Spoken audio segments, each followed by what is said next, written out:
Over the weekend of its release, I played and streamed the open network test for Sonic Racing CrossWorlds. Then of course, I got the digital deluxe version of the game, and I've been non-stop playing it ever since. This game should not be as good as it is. I'm not gonna review this game because I don't do reviews, but this game has done so many things right. And I want to revisit it as a topic again, because when the closed network test was released on PlayStation 5, I streamed it and made a pretty lazy video about how I felt about the game. Needless to say, I was certainly excited and I had a lot of fun with the game, but it was very negative. This game feels like fucking shit. This game is punishing as hell. And it feels like just about every item is so utterly powerful whenever they hit me, but when I try to use them, it doesn't do shit. Because honestly, no matter which way you try to play this game, you're going to lose either way. There is no winning formula. There's only a losing formula, and it's all of them. I'm playing Middle Harbor. Oh, shit.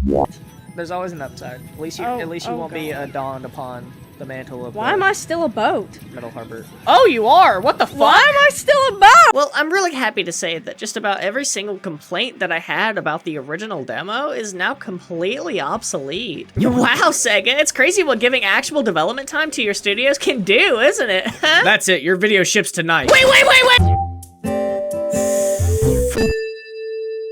Like I was saying earlier, the devs had addressed just about everything I had issues with in my previous look at the game. The handling feels a lot tighter, the graphics look improved, and the game looks and feels so much faster thanks to the new dynamic camera that isn't even turned on in the options when you first boot up the game, guys. What are we doing? The balancing is way better. Gone are the days of getting hit by a wall or an item and watching your life crumble before your eyes as your speed plummets to records so low it's making the US economy blush. But I still have complaints. It's not the items, although, oh my god, it's not the writing, it's not even the DLC characters' voices, or lack thereof, but it's the character roster that I have an issue with. Because you cannot sit here and tell me that Sonic Team was cooking up something when this is the roster we were stuck with at the open network test. Blaze, Sage, and Rouge, three iconic beloved characters locked away entirely. They didn't even try to hide them with the question marks in the bottom. They want you to see that you can't play as them. Why? And then all of the chaotics are locked behind here too, and that one just hurt. Especially because Sonic Team specifically advertised that you could play as them in the open network test. If you were excited to play as them, you should be entitled to financial compensation. But see, all of that isn't even the worst of this roster's problems, because despite the fact that you couldn't even play as Metal Sonic, a character who's been around since the 90s and is one of the most iconic parts of the Sonic franchise, you want to know who they did let you play as? Zazz! Goodness! Why? Do they need someone obscure to be a contender in this list? The Babylon Roads are right there. They haven't even been in a game since 2010, but no, you just had to steal the attention for yourself, huh? And the worst part about all of this is that despite the fact that Sonic Lost World is often cited as one of the worst games in the series, and the Deadly Six are the most uninspired, blatant, boring antagonists in the series' history, they always keep showing up. The mainline games, the comics, the kart racers, the Olympics. Zavok is even mentioned by name in Sonic Frontiers. Why can't they just die? It's just so baffling to me. Like, I'm not sure how this keeps happening. Has the reception of these characters gotten better since Lost World? Do people like them now? What does Twitter have to say about this? We all know only good opinions end up on Twitter. Oh, no, what? Okay, so there's been some sort of community around the Deadly Six, and more specifically Zazz. For some unknown, godforsaken reason, people have come together to celebrate this character and what he represents. The cancer's taken me over, and I have to give in. I'm sorry. And like, I know it's just a meme. I know that it's just irony, but— Oh, so you think that this is just irony? What the f was that? You think that people are just playing Zazz for a meme? This is the president of Zazz Nation, Sendo DX, and we interrupt your video viewing experience for some breaking news from Zazz Nation's head priest, Zavik. Take it away, shawty. Zazz Nation, it has come to my attention that there are people questioning the validity of the Zazz Nation and the Zazz religion. The religion. We do not stand for this type of bullshit. So I'm sitting here to tell you all of the reasons that Zazz deserves every ounce of love and respect that you give him. Can I get an amen? Amen. Can I get a praise, Zazz? Lost World has gotten hate for too long, and now we have people like our good president, Sendo DX, may he continue his good work, talking about the beauty of Zazz, and people are sitting here questioning him. Zazz is a lean, mean fighting machine who gets on the racetrack and absolutely tears that shit up like he's eating a good, yummy Thanksgiving dinner. And we have people sitting over here saying, oh, Zazz is from a bad game, Zazz is from lost shit.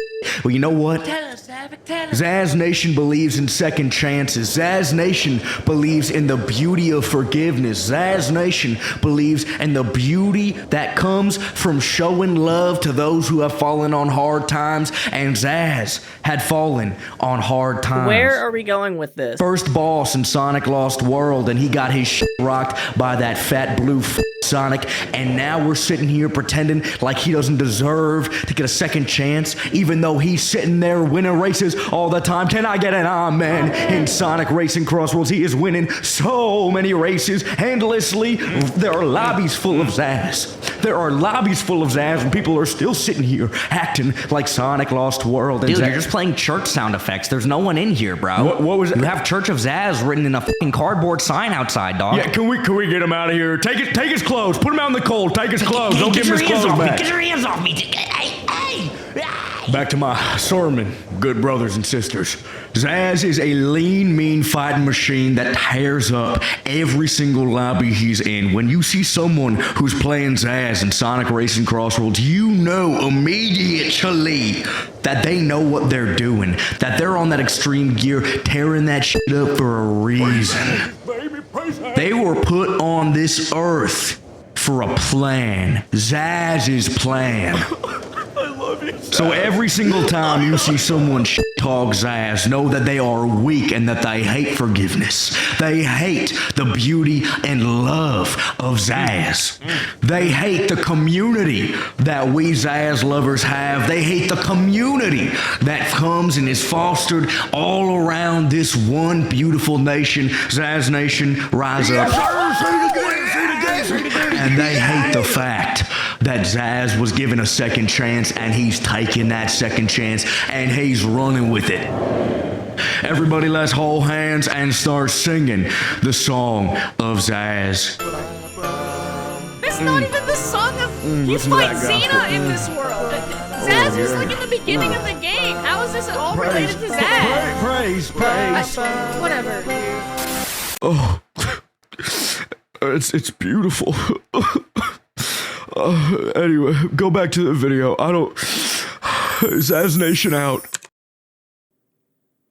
I can't with this fucking guy. Okay, so let's talk about something. I don't actually hate the Deadly Six. Hahaha, I gaslit you, I fooled you. With my superhuman ability to write video essays, I have let you fallen into my trap of believing I don't like the Deadly Six. In reality, I'm actually indifferent. Sonic has been in a sort of renaissance lately. We all know this. The franchise just had one of its best years with 2024's Year of Shadow. Sonic Movie 3 was the biggest hit in the trilogy, following two movies that were also enormously successful. Not to mention the release of Sonic X Shadow Generations, which sold 1 million copies on launch day, while the original Sonic Generations didn't even sell 1 million until almost a year after its release. Heck, even the Sonic games with insane amounts of praise a few years back, like Sonic Mania, has still sold fewer copies than you would imagine. And I think that with all these new eyes on Sonic, as well as eyes that stopped looking, now peeping back in, Sonic Team realized that they have another chance. I think that Shadow Generations was made not only because it would literally print money based off of the title alone, and because a movie was coming out, but also because it would act as a sort of hodgepodge of some of their best ideas that they never really got to to fully explore in the original generations because they were just so afraid of their own failures. I mean, yeah, Crisis City and Silver were in the game, but I'm sure they were very nervous about how the reception of that was going to go if this is how they treated Sonic's friends. Just the contrast of how they treated Shadow then versus now is just insane to me. But ironically enough, it's those parts of this game, the parts where Sonic Team treat their poorly received games with the same respect as its other iconic titles, where Sonic fans have felt the most seen. I know not all of you are content creators or artists, but I can imagine you must have made something in your lives that you weren't particularly proud of. Maybe at some point in time you were, but later on as you've improved your skill or even just grew up, you maybe learned to grow resentment towards that thing. You saw it as cringy or nothing like how you are now. And let's say for some of you, that thing you made was posted onto the internet for countless people to gaze upon or listen or even play. You might have grown to resent your creation, but the same can't be said for the people who found it. They saw it from a different perspective. Hell, some might have even grown up with it and hold valuable memories to that thing you made.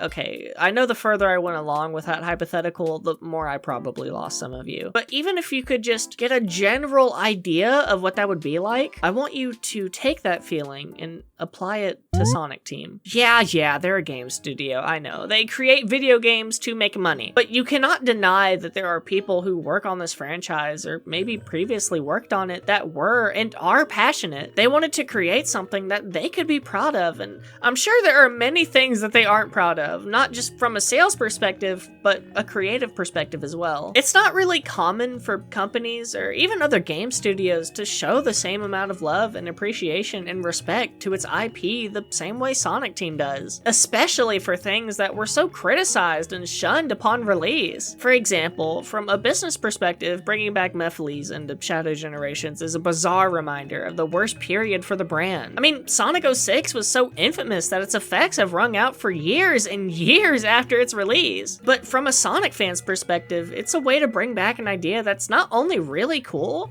but also makes fans of those games feel seen. There are a lot of people with an attachment to Sonic 06 because they grew up playing that game, or always wanted to try it out at least. That doesn't take away the fact that it's a bad game, bar none, but people can still appreciate something even if it practically doesn't make any sense. And I can't help but get the feeling that's what Sonic Team is trying to do with the Deadly Six.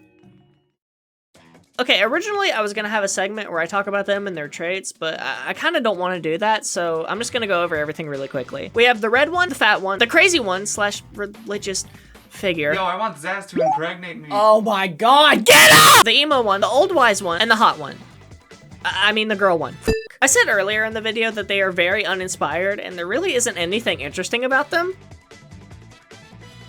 Writers of the series have found methods to incorporate them into stories in ways that honestly work for them. Like, they didn't turn them into these three-dimensional characters with deep, nuanced depth, but I think if you take them as they are, you can learn to appreciate them in their own way. They're literally just haters. Hello. Like, dog, what? Get serious. What does he say if I hit the boost? Your progress is mine! He's so silly! I actually love him, what? And Sonic Team bringing them back, it means something. From a business perspective, it's a bizarre reminder of the game that begun the downward spiral of negative reception and poor sales in the 2010s. But from a fan's perspective, it's a way to feel seen, being thrown a bone in the same way Mephiles being in Shadow Generations is. And I know to a lot of people, it's not the same. Maybe they're fine with Mephiles making a return because they like him, but not in the same way as the Deadly Six. But I should remind you that there are people that like Sonic Lost World. Yes, they're out there, they're real. And I think that Zazz, Zavok, and these other characters making reappearances in this franchise isn't Sonic Team trying to make them work or wanting them to be a thing. It's just because to someone, they matter. Maybe they're just fans, trying to make other fans feel seen in some way. And I think that's really cool. And I know, I'm one to talk. I've made videos before bringing up the Deadly Six and how they really aren't needed, but I've gained some perspective since then. And look, I'm not saying people are gonna go out of their way to go to war for Zazz or the Zazz Nation or anything like that, but... Do you hear that? What is that? Oh my god, not again! Holy Zazz, it's rough out there. Fellas, how we holding up?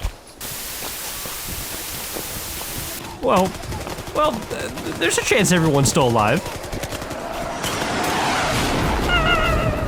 You gotta be kidding me. Okay, it doesn't matter though. No matter what we have left, Zazz Nation will always live on. No, no, no! We are not doing this again. Can you people stop interrupting my videos?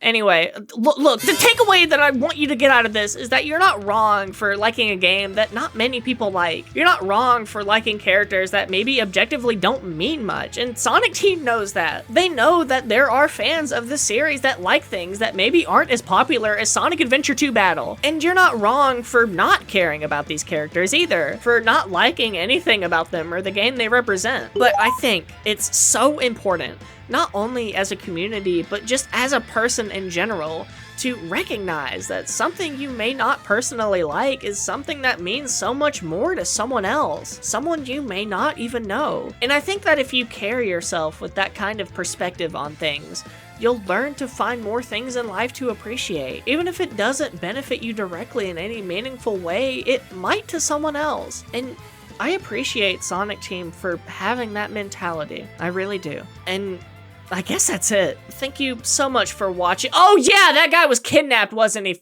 I want answers! Who are you and why are you here? Hey all, Lag here. I like Sonic Lost World. What? It's fun. But why? I already explained why.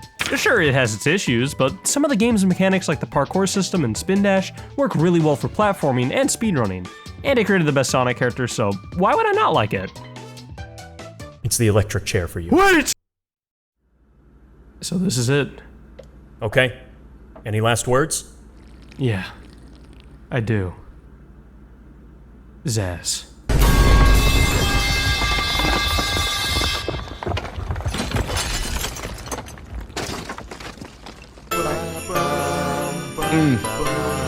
Listen to that gospel. This day has really been something. You know, Cranni, it's really nice to know another person who likes Lost World. What are you talking about? I hate Lost World. Oh. Oh, yeah, before I forget. The Sonic community has seemed to have a running theme recently of learning to appreciate characters who have become unutilized or shunned from the series as of late. The most prominent character getting this treatment being Silver, which I won't talk about too much because I have a whole other video planned that will go into this kind of thing extensively. But while it didn't take much for the community to latch on to their attachment for Silver, it took significantly less for the community to latch on to the Deadly Six. But why is that? After years spent being hated by this community, people constantly fighting and lashing out at each other, arguing whether these characters even deserve to have a spot in the franchise, what could have possibly made the community all unanimously agree that these characters are actually likable?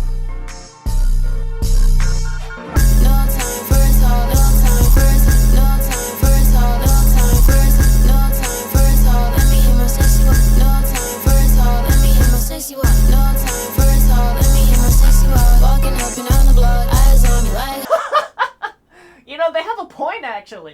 Oh my god, you made it to the end of a video. How? Alright, sit down, girls. This outro is gonna be a long one. I got a lot of things to go over. Thank you so much to SendoDX, Starwise, Mr. Lag, and BickeryBox12 for being a part of this absolute insane project of a video. It was really fun working with all of you, and I wouldn't be nearly as proud of how this video turned out without your guys' contributions. Seriously, I really mean it. I really appreciate you guys. Thank you. I want to give a special shout out to my friend Quillspill for drawing this very specific hand for me because I could not do it.